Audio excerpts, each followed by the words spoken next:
Y a-t-il de l'attirance dans votre mariage? La première chose que je veux que vous compreniez quand on parle d'attirance, c'est que le mariage n'est pas un luxe, c'est un ministère. Allô? Vous avez entendu ce que j'ai dit? Beaucoup de gens n'ont pas l'air très heureux parce qu'ils pensaient que ce serait la Saint-Valentin aujourd'hui. Le mariage, c'est plus un ministère. Le ministère signifie servir, d'accord?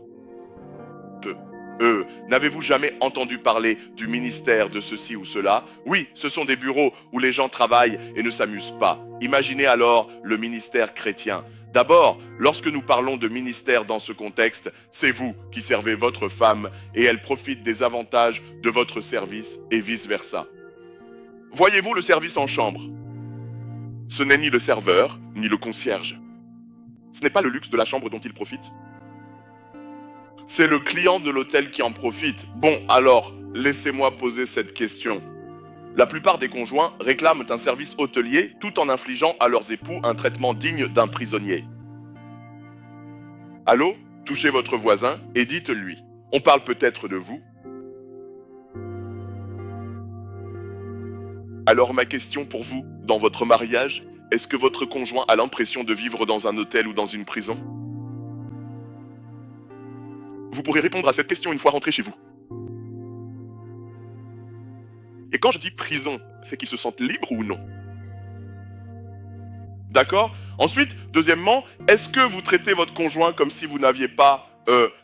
est-ce que vous traitez votre conjoint comme s'il ou elle n'avait pas d'autre choix, donc vous ne faites aucun effort?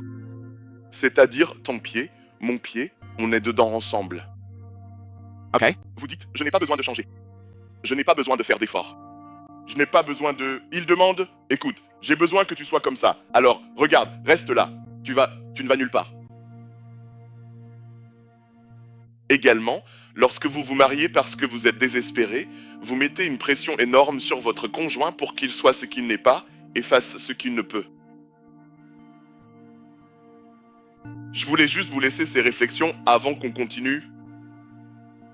Voyez-vous, il y a ce qu'on appelle les liens familiaux profondément enracinés, et je reviens à mon message du début du mois où j'ai parlé de la maison, en disant que chaque maison a une fondation, et que la fondation est la base sur laquelle la maison repose. Et vous savez, j'ai dit que la fondation est composée de plusieurs choses. Il y a des choses héritées de nos familles, ainsi que de mauvaises motivations et tout. Mais parlons de ces choses qu'on a héritées. Il y a ce qu'on appelle sa famille d'origine. On ne peut pas fuir sa famille d'origine, même quand on déménage et qu'on vit dans un autre pays.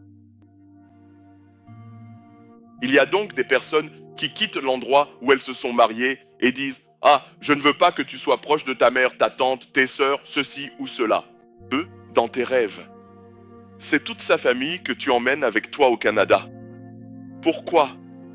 Parce que ton mari va reproduire cette famille là-bas. C'est la réalité de la vie. Oui, parce que c'est leur racine. C'est ce qu'ils connaissent par nature, c'est dans leur ADN. Je rigole souvent avec mes sœurs. Je leur dis, parfois, je me regarde dans le miroir et j'ai peur car je vois notre père. Mais qu'est-ce qu'il fait ici? Surtout quand j'ai commencé à devenir chauve. D'accord? Voyez-vous? Et parfois, quand je parle à mes fils, j'entends mon père parler. Qui a déjà vécu ça? Ouais. Et surtout les choses que je n'aimais pas qu'ils disent. Je me dis, qui a dit ça? Qu'est-ce que papa fait chez moi? Toi là-bas, où vas-tu?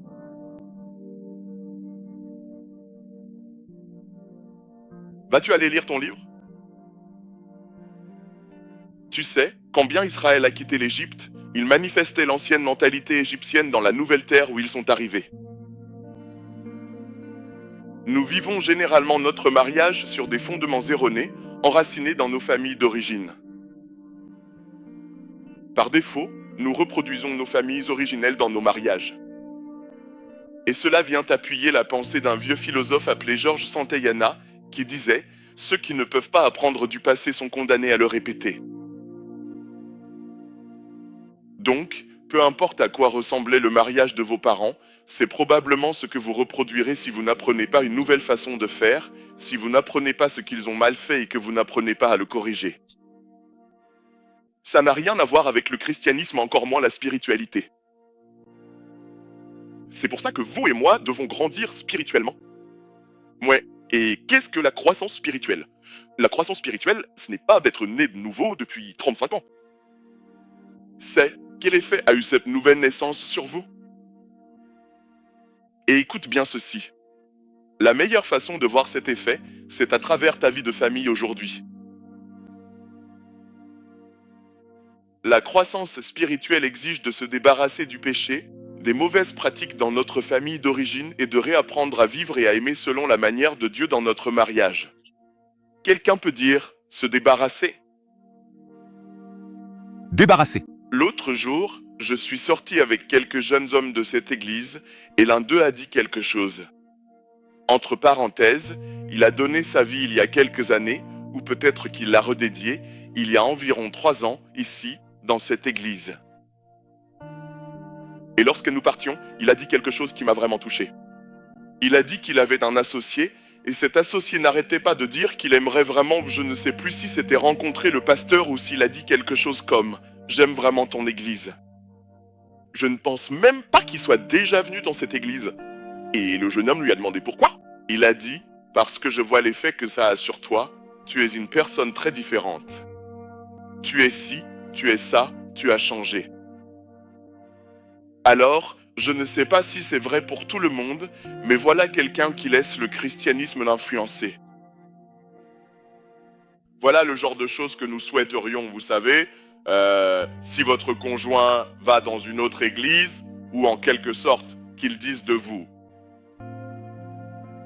Si votre femme ou votre mari n'est pas croyant, ce n'est pas en criant plus fort ou en revenant avec un tambourin qu'il ou elle sera transformé.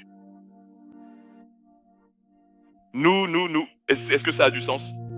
Nous voulons qu'il voie que vous vous êtes dépouillé de quelque chose qu'il percevait chez vous auparavant. C'est pourquoi l'Écriture dit dans Éphésiens 4, versets 23 à 24, que vous devez vous dépouiller, en ce qui concerne votre vie passée, du vieil homme qui se corrompt par les convoitises trompeuses.